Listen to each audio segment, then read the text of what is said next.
예배당 라비 들어오시면서 저희 게시판을 혹시 자주 보시는지 모르겠습니다. 우리 스페니시 교회에서 이렇게 잘 꾸며 놓으시고 모두 많이 붙여 놓으시는데 거기에 제 눈에 들어오는 한 액자가 하나 있는데 프레이라는 액자를 조그만한 걸 하나 붙여 놨는데요. 기도에 대한 내용입니다. 그래서 기도 PRAY라는 네 글자를 써놨는데 그 프레이라는 그 네 글자가요, 우리의 정말 기도할 때에 기도의 어떤 순서를 우리에게 좀 보여주는 내용들입니다. 그래서 그걸 잠깐 먼저 소개를 해드리면 프레이의 첫 글자 이제 P는 praise죠. 우리가 기도할 때 가장 먼저 해야 되는 것이 뭐냐면 하나님을 찬양하는 겁니다. 여호와의 이름을 찬양하고 하나님께서 우리에게 행하신 일들을 찬양하고 기뻐하는 것, 이것이 우리의 기도의 첫 번째 대지에 들어갈 부분들입니다. 우리가 지금 보고 있는 느헤미야 9장의 내용도 보면 레위 자손들이 백성들 앞에 서서 외칠 때에 순서적으로 볼 때 가장 먼저 한 것이 뭐냐면 야훼 여호와의 이름을 찬양하라. 그래서 하나님을 찬양하는 부분이 가장 먼저 등장합니다. 그러면서 이제 기도가 시작되죠. 그다음에 하나님을 찬양한 다음에 두 번째는 뭐냐? R인데요. R은 repentant입니다. 우리가 하나님을 찬양하고 하나님 앞에 서면 자동적으로 나의 반응이 나오는 것이 뭐냐면 회개입니다. 회개. 왜냐하면 내 죄가 하나님 앞에 그대로 드러나기 때문에, 그렇지 않습니까? 그래서 거룩하신 하나님 앞에 서게 되면 우리는 늘 고백하는 것이 있죠. 화로다 나여 망하게 되었도다. 나는 입술이 부정한 사람입니다. 고백할 수밖에 없는 겁니다. 그래서 하나님 앞에 죄를 고백하는 것이죠. 그래서 우리는 기도할 때 찬양하고 그 다음에 우리의 죄에 대한 고백을 하는 것이죠. 그래서 레위 자손들도 조상들의 죄에 대해서 낱낱이 다 이야기했지 않습니까? 교만했습니다. 목을 굳게 했습니다. 기억하지 않았습니다. 패역했습니다. 불순종했습니다. 그냥 빠짐없이 다 고백을 합니다. 그것이 이제 리펜턴트 두 번째 알파벳이고요. 그 다음에 세 번째가 A인데 이 A는 ask입니다. ask. 불완전한 피조물들은 창조주 하나님 앞에 기도한다는 의미는 뭐냐면 의존한다라는 그런 의미를 가지고 있습니다. 그렇기 때문에 우리의 모든 기도는 하나님을 찬양하고 그 다음에 회개하고 그 다음에는 구하는 것이죠. 그래서 하나님을 의지하지 않고는 살 수 없는 그런 존재임을 고백할 뿐만 아니라 우리의 삶의 모습들을 드러내놓고 하나님 앞에 요청하는 것이 ask 부분입니다. 그것이 이제 오늘 우리가 읽은 본문의 시작 부분에 나오는 거고요. 그 다음에 Y는 yield입니다. 양보한다라는 의미도 있는데 이것은 굴복한다라는 그런 의미도 가지고 있습니다. 그래서 하나님 앞에서 항복하는 것. 그래서 하나님 앞에 항복하고 우리의 모든 것을 그 하나님 앞에 모든 것을 내어 맡기는 그 부분이 네 번째 부분입니다. 그래서 오늘 본문에서도 그 이야기를 하고 있어서 우리가 오늘 본문의 제목을 언약을 임봉하나이다 라는 제목으로 에스크 부분과 일드 굴복하는 부분에 대해서 말씀을 전하고자 합니다. 여러분 우리가 기도할 때에 한 70에서 80% 아니면 거의 한 90% 이상이 뭐로 끝납니까? 한 문장마다? 뭐로 끝나죠? 주시옵소서. 그렇죠? 아마 그럴 겁니다. 저도 보면 어떤 문장마다 끝날 때 주시옵소서 다 주시옵소서요. 이렇게. 근데 사실 뭐 기도라는 것이 우리의 필요한 것, 우리가 원하는 것, 우리의 구하는 것을 구하기 때문에 주시옵소서라는 말이 당연하다 이렇게 생각을 합니다. 그래서 건강을 주시옵소서, 자녀들에게 복을 주시옵소서, 뭐 내가 하고 있는 일들에 복을 주시옵소서, 이런 일들. 그래서 마치 기도의 형식구는 마지막에 주시옵소서로 끝나야 되는 것처럼, 그래서 우리는 기도할 때마다 이 주시옵소서라는 말을 많이 붙이는 것을 봅니다. 뭐 그렇다고 해서 하나님 앞에 주시옵소서 하는 것이 잘못되었다라고 이야기할 수는 없습니다. 뭐 무조건 이러한 간구가 기복주의적이다 이렇게도 이야기할 수는 없는 겁니다. 왜냐하면 우리의 연약함은 언제나 하나님 앞에 구하게 되어 있기 때문이죠. 그렇지 않습니까? 그러면서도 우리가 하나님 앞에 구하는 기도 중에 에스크의 부분이 늘 육적인 필요를 얻고자 하는 기도로만 채워져서는 안 되겠다라는 생각을 좀 해보게 됩니다. 그것을 어떻게 볼 수 있는가 하면 오늘 본문을 통해서 보게 되는 것이죠. 오늘 레위 자손들의 이 기도의 부분 에스크는요, 주시옵소서라는 것을 좀 다르게 표현합니다.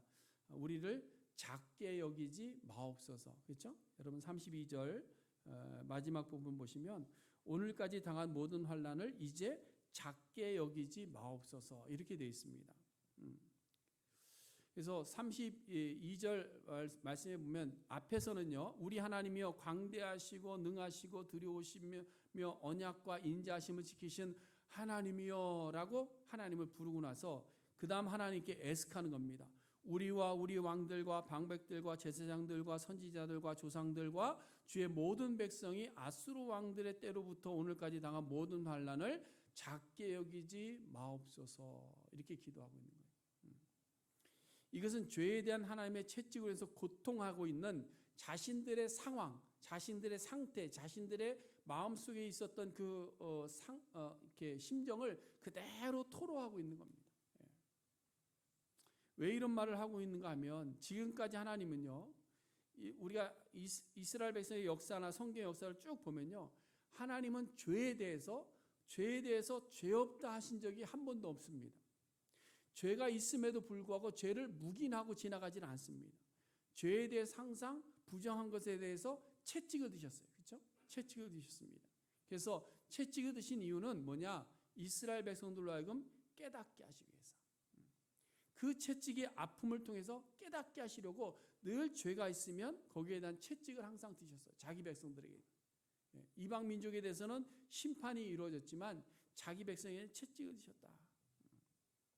그래서 그 아픔의 내용들을 보면요, 오늘 본문에서 레위 자손들은 고백할 때에 아수르 왕 때로부터 이렇게 되어져 있는데요, 사실은 그 이전부터 하나님께서는 죄에 대해서 단호하게 채찍을 드신 모습을 우리는 보게 됩니다. 몇 가지 예를 들어보면 하나님의 은혜로 이스라엘 백성들이 애굽에서 나왔습니다. 그래서 자유하게 됐죠. 그래서 광야 생활을 하는 동안에 모세가 산에 올라가서 하나님을 만나는 동안에 모세가 내려오지 않습니다. 그러니까 이스라엘 백성들이 뭘 만들었어요? 송아지를 만들었어요. 그리고 한 말이 뭐죠? 이 송아지가 우리를 애굽에서 인도해낸 신이다. 이렇게 얘기합니다. 하나님 앞에 분명한 죄죠. 그 죄에 대해서 하나님께서 어떻게 하셨습니까? 모세를 즉각적으로 내려보내십니다.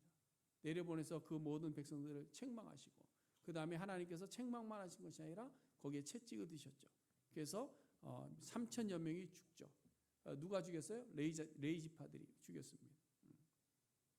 그러고 나서 말씀하시기를 죄에 대해서는 내가 보응하겠다 이렇게 분명하게 말씀하셨어요.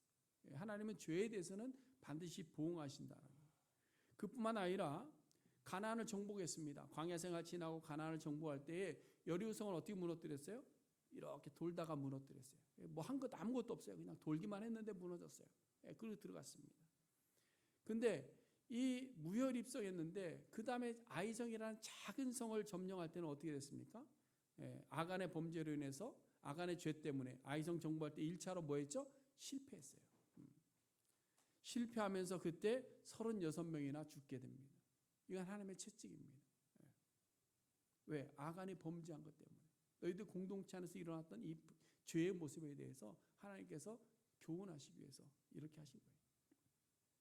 이렇게 하나님이 이스라엘 백성들이 죄를 범하는 것에 대해서 채찍을 드셔서 고통을 경험하게 하셨습니다. 그뿐만 아니라 가나안을 정복하고 나서도 마찬가지입니다. 사사시대 보세요. 계속 이스라엘 백성들에게 주변의 민족들이 와서 이렇게 침략합니다. 왜 침략했어요? 이유 없이 침략한 게 아니에요. 이스라엘 백성들이 평안할 때 하나님 앞에 범죄하고 자유롭게 교만해질 때 하나님께서 이웃 나라를 사용해서 책망하십니다. 그때마다 또 하나님이 그들이 회개하고 돌아올 때 사사를 세운 거죠. 그것이 사사기예요. 사사기. 그리고 통일 왕국 시대도 마찬가지입니다. 사울 왕 때 통일 왕국 시대가 건설이 되고 그 다음에 다윗 왕과 솔로몬 왕과 이 시대를 지나갑니다. 그리고 나서 솔로몬 시대 이후에 남과 북으로 나뉘어지죠. 나뉘어진 이후에 이스라엘 백성들에게는 계속해서 침공이 있었어요. 전쟁이 끊이질 않았습니다. 그 피해의 고통들을 계속 겪으면서 살았습니다. 그러나 오늘 레위 자손들은 이러한 이전의 일들에 대해서는 이야기하지 않습니다. 아수르 왕들에게부터 침략받은 것에 대해서 이야기하는 거죠. 그 이전에도 많이 침공을 당했는데 왜 아수르 왕들부터 이야기를 하느냐? 하나님께서 이사야 선지자를 통해서 예언하신 부분이 있습니다. 그 예언의 부분에 보면 아수르에 대해서 뭐라고 표현했는가 하면 진노의 막대기로 사용하시겠다 이렇게 사용하셨습니다. 그러니까 하나님께서 아수르를 통해서 북이스라엘을 괴롭히고 북이스라엘을 침공했던 것이 뭐냐? 하나님의 진노의 막대기의 도구였다라는 사실이죠. 그래서 이제 오늘 레위 자손들이 아수르 왕 때부터 우리가 고통당하는 것을 너무 작게 여기지 마시옵소서라고 기도하고 있는 거예요. 실질적으로 솔로몬 이후에 남북이 갈라집니다. 갈라지고 나서 북이스라엘은요, 이 아수르라는 나라에 대해서 계속해서 침공을 당하게 되는데요. 그리고 결국에는 누구에게 망하게 됩니까? 아수르에서 망하게 됩니다. 남유다는 어디에서 망하게 되죠? 누구한테 망하죠? 남유다는 바벨론에 의해서 망합니다. 그리고 바벨론 위쪽에 있는 게 아수르인데요. 그 아수르에 통해서 북이스라엘이 망하게 되는 겁니다. 예를 들면 이런 겁니다. 북이스라엘의 10대 왕 예후 시대에 북이스라엘은 다 나쁜 왕이에요. 좋은 왕이 하나도 없어요. 다 나쁜 왕인데 10대 왕인 예후 시대에 아수르의 살마네셀이라는 대제가 이스라엘 북동쪽에 위치한 아람 지역이 있습니다. 이게 가나안 지역이 있으면요. 북쪽에 이렇게 이쪽이 아수르고요. 이쪽이 바벨론인데 요 위쪽에 아람 지역이 있습니다. 그 아람 지역까지 영토를 확장하면서 이제 북이스라엘까지 침공하기 시작하는 거예요. 그래서 북이스라엘의 왕내는 예후에게 이야기해서 조공을 바쳐라. 너희는 이제부터 조공 바쳐라. 그래서 조공을 바치도록 합니다. 그러니까 실질적인 식민 국가를 만들어 버린 것이죠. 그 이후에 아수르는 계속해서 이제 그 북이스라엘 본토까지 내려옵니다. 그래서 사마리아 지역까지 내려와서 점령하게 되고요. 그 다음에 사마리아 지역에다가 아수르의 국민들을 이주시켜서 거기 정착하게 만들기도 합니다. 실질적으로 다 차지한 거죠. 뿐만 아니라 이 아수르가 북이스라엘을 공격하고 멸망시킨 이후에 남유다까지도 공격했어요. 그래서 열왕기하 18장에 보면 히스기야가 남유다 10대 왕인데요. 13대 왕인데 등극하면서 히스기야 14년에 아수르의 왕 사네립이 여러 성읍들을 점령합니다. 그때 점령할 때 어디까지 내려왔느냐? 예루살렘까지 내려왔어요. 그래서 예루살렘 성전을 점령하고 나서 성전에 있는 모든 것들을 빼앗아갑니다. 금과 은과 이런 것들을 다 빼앗아가는데 심지어는 뭐까지 뺏어가냐면 기둥에 씌워놓은 은까지 다 뺏겨간 거예요. 다 뺏겨간. 옛날에 누구 생각나는 거죠, 그렇죠? 겪으신 분들은 알 거. 옛날에 누구처럼 밥그릇까지 다 뺏어갔잖아요. 그런 것처럼 성전의 기둥에 씌워진 뭐 금이랑 금, 은이랑 하면 다 뺏겨서 빼앗아 가버립니다. 하여튼 이스라엘 민족은요, 애굽에게도 고통당하고 아수르에게도 고통당하고 또 바벨론에도 고통당하고 이 모든 고통들을 왕들과 방백들과 선지자들과 조상들이 계속해서 고난을 당하는 거예요. 그리고 결국은 남유다 백성들도 바벨론에 의해서 침략을 당하고 바벨론에서 포로로 끌려갔다가 지금 다시 돌아온 거잖아요. 그리고 이제 남유다를 회복하는 그 과정 속에 있는 겁니다. 그거를 지금 이야기하고 있는 거예요. 그러니까 한번 여러분 생각해 보세요. 이러한 모든 환난의 시기를 계속 겪는다 한번 생각해 보세요. 전쟁이 끊이지 않고 계속 도망 다녀야 되고 계속 피신해야 되고 계속 싸워야 되고 계속 일해야 되고 이거 한번 생각해 보세요. 얼마나 힘들겠습니까? 우리가 전쟁의 역사를 직접 채워보지는 않았지만 우리 어르신들께서는 6.25 전쟁을 경험해 보셨을 줄 압니다.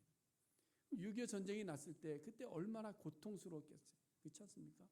저는 이제 저희 부모님에게서 이제 가끔 예전에 6.25 때 피난당하셨던 이야기들 가끔 듣습니다. 그러면 저렇게 해서 지금 우리에게 그런 일이 벌어지면 어떻게 살까 이런 생각을 합니다. 지금도 러시아 같은 데 보면 우크라이나 보면 짐가방 하나 싸들고 계속 피신 다니고 도망 다니고 폐허된 데서 아무것도 찾을 것 없어서 자녀 찾으러 돌아다니고 하는 모습을 보지 않습니까? 이 고난과 고통을 돌아봐 달라고. 이러한 고통 상황 속에 있는 이 고통을 돌아봐 달라고 지금 탄식하면서 하나님 앞에 애스크하고 있는 거예요. 결국 우리가 하나님께 기도하는 것은 하나님 나에게 채워주시고 더 많은 것 주세요라는 요구가 아니라 현실적인 고통 속에서 하나님 나를 버리지 마옵소서. 내 이 현실과 고통의 아픔 속에서 나를 좀 봐주세요라는 이 애스크가 우리의 기도 속에 있어야 된다는 거예요. 그래서 여러분 마태복음 6장에 보시면요, 예수님께서 말씀하실 때 뭐라고 말씀하셨어요? 너희가 마음에 염려하지 말아라. 무엇을 위해서? 목숨을 위해서.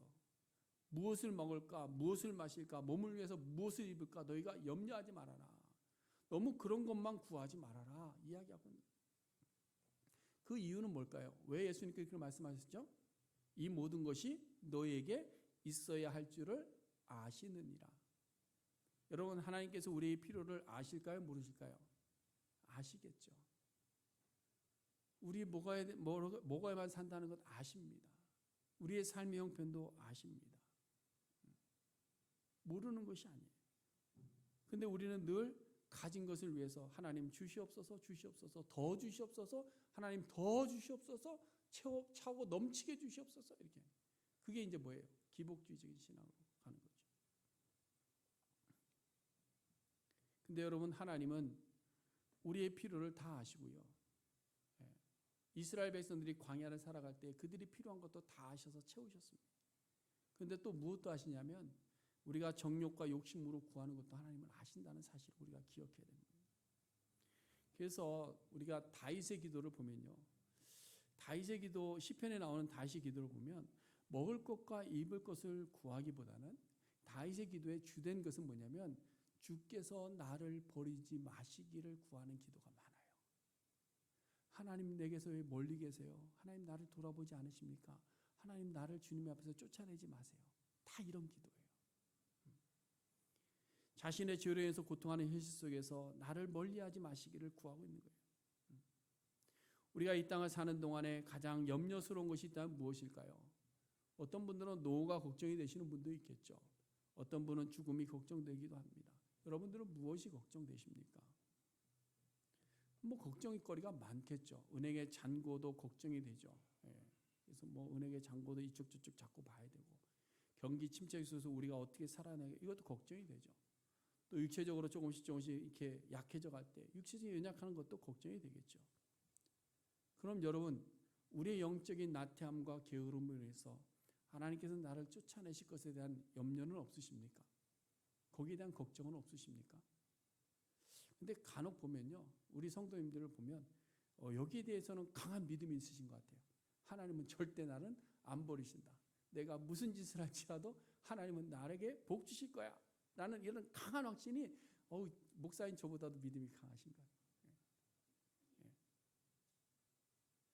그러나 여러분, 시편 51편에 다윗, 그 위대한 다윗이 하나님 앞에 애석하는 내용을 우리가 한번 봐야 돼요. 무엇을 애석하고 있는가? 한번 찾아볼까요? 시편 51편입니다. 구약성경 839쪽인데요. 시편 51편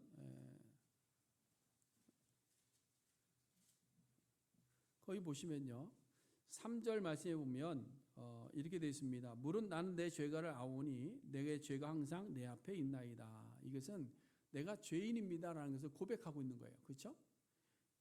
다윗이 그 밧세바를 범한 이후에 그다음에 이 나단 선지자가 와서 이야기할 때에 자기의 죄를 깨달은 겁니다. 그래서 나는 내 죄가를 아오니 내 죄가 항상 내 앞에 있습니다. 인정하고 고백합니다. 그리고 나서 7절 가서 우슬초로 나를 정결하게 하소서. 내가 정하리이다. 나의 죄를 씻어주소서. 내가 눈보다 희리이다.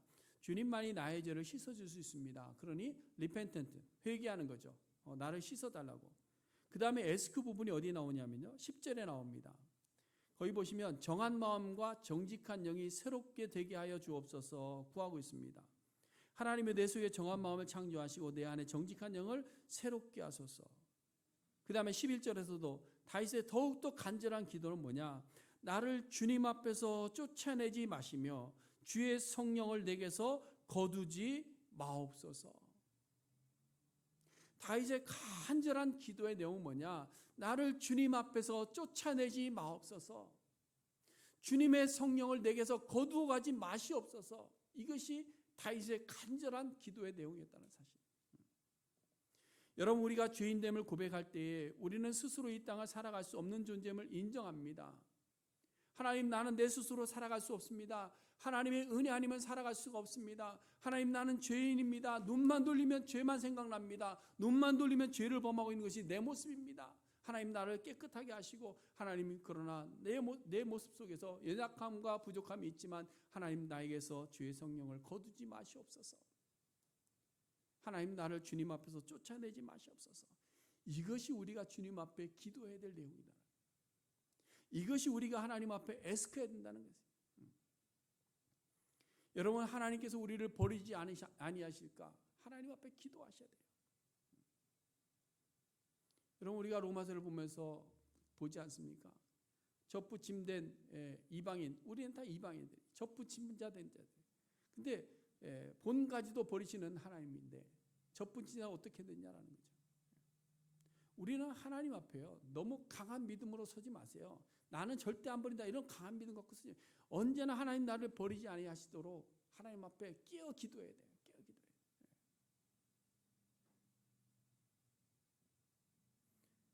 하나님 나를 주님 앞에서 버리지 마시고 내 영혼을 새롭게 해주셔서 우리를 주님 앞에서 온전히 살아가는 자 되게 하여 주옵소서. 이것이 우리의 기도 제목이 돼야 돼요. 물질도 구하고 건강도 기하고 다 기도하는 거 좋습니다. 그러나 더욱 간절한 것이 뭐냐? 오늘 다윗이 기도한 것처럼 나를 주님 앞에서 쫓아내지 마옵소서. 주의 성령을 내게서 거두지 마옵소서. 그러면 나는 살 길이 없습니다. 이것은 우리가 하나님 앞에 기도해야 됩니다. 이것이 우리가 기도해야 될 에스크 부분입니다. 그리고 이 간절함을 실천으로 옮길 때는요, 결단하는 겁니다. 그 결단이 뭐냐? 네 번째 알파벳 Y입니다. 일드죠. 굴복하는 겁니다. 그래서 33절 보시면 첫 시작이 어떻게 됩니까? 그러나 이렇게 되죠. 그러나 우리가 우리의 죄로 인해서 우리 조상들의 죄로 인해서 환난을 당하고 있지만 그러나 이제 우리가 주님 앞에 이렇게 새로워지겠습니다라는 결단이에요. 우리가 이제 주님 앞에 이렇게 서겠습니다라는 결단을 하고 있는 거예요. 그 결단의 내용이 38절까지 쭉 기록이 되고 있는 거예요. 근데 어떤 분들은 이 굴복한다라는 말을 좀 기분 나빠하시는 분이 가끔 있더라고요. 그게 굴욕적이라는 거예요. 굴욕적이다. 근데 여러분, 일드라는 말은 양보라는 의미도 가지고 있는 겁니다. 양보는 뭐예요? 하나님께 내 모든 것을 양보하는 거예요. 내어드리는 거예요. 먼저 우선권을 드리는 겁니다. 나의 삶을 결정함에 있어서 우선권을 내가 결정하는 것이 아니라 하나님 앞에 양보하는 거예요. 그것이 굴복입니다. 내가 해야 될 일과 하지 말아야 될 일을 구분할 때 내 생각으로 결정하는 것이 아니라 하나님이 결정하는 것을 먼저 따르겠다고 양보하는 거예요. 그게 굴복입니다. 자, 보세요. 33절부터 잘 보세요. 자, 우리가 당한 모든 일의 주는 어떻다고 그랬습니까? 공의로우시다. 이 굉장히 중요한 말입니다. 우리가 당했던 모든 일 억울합니다가 아니에요. 그렇죠? 하나님, 우리가 지금까지 당한 일 너무 작게만 보지 마세요. 우리도 억울해요. 이 말을 하고 있는 것이 아닙니다. 우리가 당한 일들에서 주님께서는 온전히 공의하신 분이십니다. 우리는 악을 행하였고 그에 따라 환난을 당하는 것이 마땅합니다. 그것이 진실하신 하나님의 행위였음을 우리는 고백합니다. 라고 이야기하고 있는 거예요. 34절에서도 우리 조상들은 율법을 지키지 아니하고 명령에 순종하지 아니하였고 복을 누리면서도 주님을 섬기지 아니했습니다. 그렇기 때문에 하나님의 공의하심을 따라서 우리가 종된 자의 삶을 살아갈 수밖에 없는 것은 하나님의 공의입니다. 인정합니다. 우리는 억울한 일을 당할 때 아니면 우리가 아픔을 당할 때 무조건 하나님 원망하지 마세요. 하나님은 공의로우신 분이십니다. 그럼 뭘 돌아봐야 될까요? 나를 돌아봐야 돼요. 내가 하나님을 어떻게 하고 있는지. 하나님 우리를 왜 사랑하지 않으세요? 그럴 때 누구를 먼저 돌아봐야 돼요? 내가 하나님을 사랑하는지를 돌아봐야 돼요. 아니, 당신은 왜 나를 사랑하지 않아? 근데 먼저 누구를 돌아봐야 돼요? 내가 아내를, 남편을 먼저 사랑하고 있는지를 돌아봐야 돼요. 나는 하지도 않으면서 받는 것만 자꾸 계산하고 있다는 거죠. 그러므로 여러분, 우리는 죄인이고 여호와 하나님은 공의로우시니까 이제 우리가 언약을 세워서 기록하고 이것을 임봉하겠습니다 라고 말씀하는 것이 오늘 33절부터 38절까지의 내용입니다. 근데 이 말씀을 묵상하다 보니까 생각나는 것이 하나 있었어요. 그게 뭐냐면 1990년경에 천주교에서 했던 일인데요. 네타시로소이다라는 운동이 있었습니다. 기억하시나요? 네타시로소이다. 이것이 천주교에서 시작됐지만 사회운동으로 이렇게 잠깐 확산되었던 적이 있습니다. 근데 사실 이 고백은 캐톨릭의 고백 중에 있다고 그래요. 캐톨릭 성도들이 항상 고백에 기도하는 중에 내 탓이요, 내 탓이요, 내 큰 탓이로소이다. 이걸 고백하게 되는가 봐요. 저는 잘 모르겠는데 그런 고백하는 시간이 있는데 그거에서 유래했다고 합니다. 그러니까 우리는 늘 남 탓하잖아요. 그렇죠? 내 탓을 보지 않습니다. 항상 남 탓합니다. 지난 금요일에 제가 치아를 하나 뽑았어요. 이 속에 있는 거를. 생이빨을 뽑으니까 너무 아프더라고요.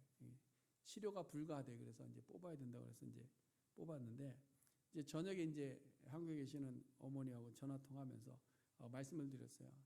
또 이게 안 좋아서 뽑았다 그랬더니 아이고 네가 나를 닮아서 그래서 그러길래 제가 선뜻 그랬죠. 엄마 탓이야. 그래서 그랬더니 저희 어머니가 그래 잘못된 건 다 내 탓이다. 그래서 조상 탓이지 뭐 잘한 건 네 탓이고 그런 말씀하면서 잠깐 웃었던 기억이 있는데요. 근데 그럼 우리는 남 탓을 잘합니다. 뭐가 잘 안 되면 언제나 누구 탓을 이야기하죠. 그래서 우리 조상들은 조상 탓이다, 부모 탓이다라고 이야기하고 자기가 뭐 좀 하면 다 내 것인 줄 알고 생각하는 그런 모습이 있습니다. 근데 남 탓하는 게 어쩌면 우리의 자기 보호 본능인지도 모르겠어요. 근데 간혹 신앙생활 하시는 분들도 그런 분들이 있어요. 신앙생활 하는 분들 중에도요. 뭐가 잘 안 되거나 자신의 삶이 자기 뜻대로 잘 안 풀리면 누구 탓할까요? 하나님 탓해요. 하나님께서 열어주지 않아서, 하나님께서 복 주시지 않아서, 하나님은 뭐 다 하나님 탓을 해요. 성경을 묵상하는데도 성경을 묵상하다가 그 죄의 결과는 그러면 하나님 탓이네요. 하나님 앞으로 돌리는 경우가 있어요. 인간이 불완전하게 된 것 하나님 그렇게 만드셨기 때문에 아닙니까? 라고 이야기하는 자유주의자들이 있어요. 하나님의 공의를 인정하려고 하지 않습니다. 그런데 보세요. 오늘 본문에서 레위 자손들이 하나님 앞에 기도하고 찬양하는 모습을 통해서 우리의 생각을 좀 바꾸어야 됩니다. 우리의 불순종 때문입니다. 우리의 교만 때문입니다. 우리가 주의 명령을 지키지 않았기 때문입니다. 우리가 채찍을 맞는 것이 당연합니다. 그러나 하나님은 공의로우십니다. 지금 레위 자손은 그거를 고백하고 있는 거예요. 우리의 이 고난받는 것이 하나님 탓입니다라는 것이 아니라 이 모든 것을 자초한 것은 우리의 죄 때문입니다. 우리의 조상들의 죄 때문입니다. 라고 인정하고 고백하고 있는 거예요. 여러분 불순종하는 자에게 환난을 주시는 것이 공의 아니겠습니까? 그렇잖아요. 그러므로 여러분 우리가 하나님 앞에 거하기를 간절히 구할 때는요. 먼저 하나님의 공의로우심을 인정해야 됩니다. 하나님은 공평하신 분이고 하나님은 진실하신 분이고 하나님은 거짓이 없으신 분이고 하나님은 언제나 동일하게 판단하신 분이다.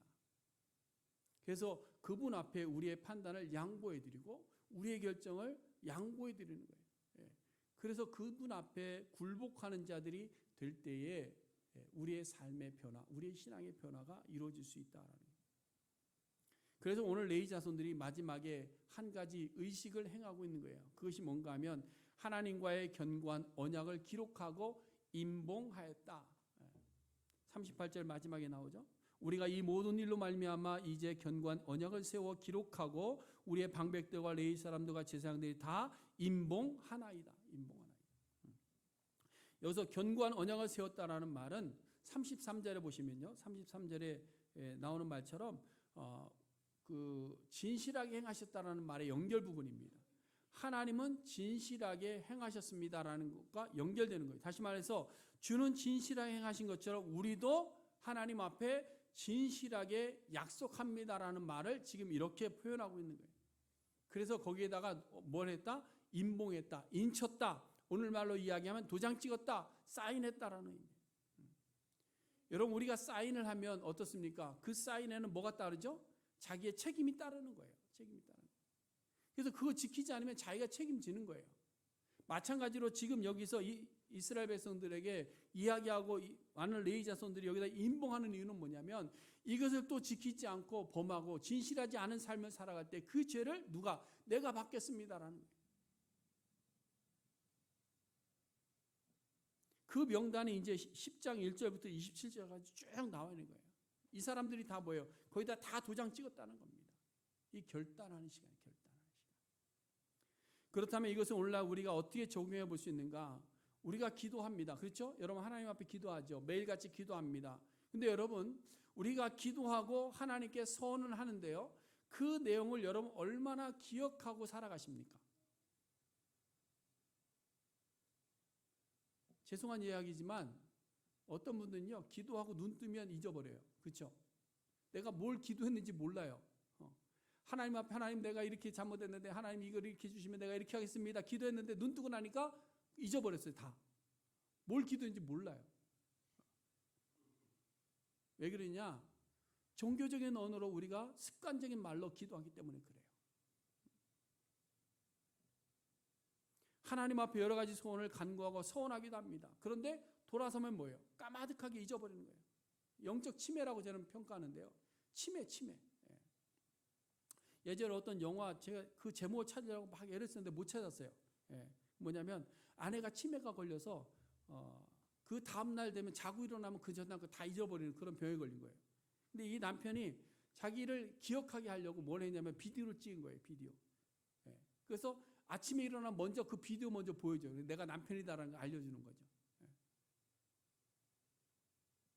마찬가지입니다. 우리가 하나님 앞에 기도한 내용들, 특별히 서원한 내용들 또는 하나님께 받은 은혜들을 우리가 기록하거나 반복적으로 그것을 볼 때에 우리는 다시 깨닫게 되는 것이 있습니다. 하나님께서는 그것을 무엇으로 주셨느냐? 성경으로 우리에게 주신 거예요. 성경으로.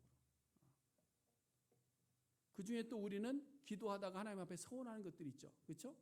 그것이 뭐예요? 하나님의 말씀으로 서원하는 것들이 있습니다. 저도 서원한 것이 있어요. 뭘까요? 몇 번을 얘기했는데 제 장례 때는 꼭 이 본문을 써주세요라고 얘기를 했는데 그냥 죽으면 안 될 것 같아요. 써놓고 죽어야지. 갈라디아서 2장 20절 말씀을 하나님 앞에 서원한 거예요. 내가 죽고 주님과 함께 주님 때문에 사는 삶을 살겠습니다라는 서원의 내용입니다. 그러면 갈라디아서 2장 20절만 나오면 뭐예요? 그거를 기억하는 겁니다. 기억하는 거예요. 이것이 바로 임봉하는 겁니다. 임봉. 그러므로 여러분 우리도 하나님의 진실하심과 공의로우심 앞에 순종할 것을 언약하고 기록해서 날마다 묵상함으로 하나님과 언약을 신실하게 이행하며 사는 우리 모두가 될 수 있기를 간절히 바랍니다. 기도할 때에 애스크해야 될 것이 중요한 것은 뭐냐? 하나님 나를 주님 앞에서 버리지 말아 주시옵소서. 주의 성령을 내게서 거두지 마시옵소서. 이게 우리 가장 소중한 겁니다. 사랑하는 성도 여러분, 기도는 4가지 구성 요소를 가지고 있습니다. praise, 하나님의 이름을 찬양하는 겁니다. 우리는 늘 여호와 야훼의 이름을 찬양해야 됩니다. repentance, 우리의 죄를 인정하고 하나님 앞에 회개하고 고백해야 됩니다. 그 다음에 가서 ask, 우리가 하나님 앞에 버림받지 않기를 기도해야 됩니다. 그 다음에 yield, 진실하고 공의로우신 하나님께 우리의 모든 것을 맡겨드릴 수 있는, 그래야 우리가 굴복하는 거예요. 그것을 선언할 수 있어야 됩니다. 그것이 우리의 기도의 내용이 되어야 될 줄로 믿습니다. 그러므로 우리가 이 기도를 회복하고 견고한 언약의 기록인 말씀에 매일같이 사인하셔서 영적 치매에 빠지지 않도록 하나님의 자녀로 살아갈 수 있는 우리 모두가 될 수 있기를 주님의 이름으로 간절히 축원해 드립니다. 기도하겠습니다.